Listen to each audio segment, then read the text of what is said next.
السلام علیکم ورحمۃ اللہ وبرکاتہ۔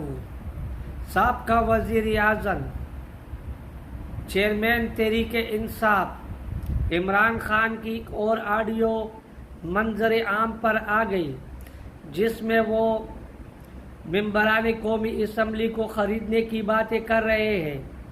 اس آڈیو کے آنے سے عمران خان کے اپنے اس بیانیہ کو شدید دھچکا پہنچا، جس میں وہ کہتا ہے کہ جو اپنا ضمیر فروغ کرتا ہے وہ شرک کرتا ہے، جبکہ یہاں پر یہ خود ممبران قومی اسمبلی کے ضمیر خریدنا چاہتا ہے۔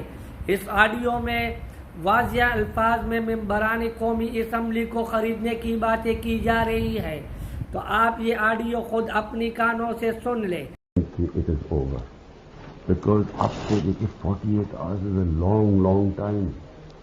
اس میں بڑی چیزیں ہو رہی ہیں۔ میں اپنی طرف سے کئی چالیں چل رہا ہوں جو ہم پبلک نہیں کر سکتے۔ 5 تو میں خرید رہا ہوں نا، میرے پاس ہے 5 خریدو۔ میسج دینی ہے کہ وہ جو 5 ہے نا، وہ 5 بڑے امپورٹنٹ ہے، اور اس کو کہے کہ اگر ہمیں وہ 5 سیکیور کر دے نا، وہ والا 5 والا اگر 10 ہو جائے تو ہم یہ گیم ہمارے ہاتھ میں۔ اس وقت قوم الارم ہوئی ہے، یعنی ہر کراس دا بورڈ لوگ چاہ رہے ہیں کسی طرح جیت جائیں، تو اس لیے کوئی فکر نہ کریں کہ یہ ٹھیک ہے یا غلط ہے۔ کوئی بھی حربہ ہو، ایک بھی اگر کوئی توڑ دیتا ہے نا تو اس سے بھی بڑا فرق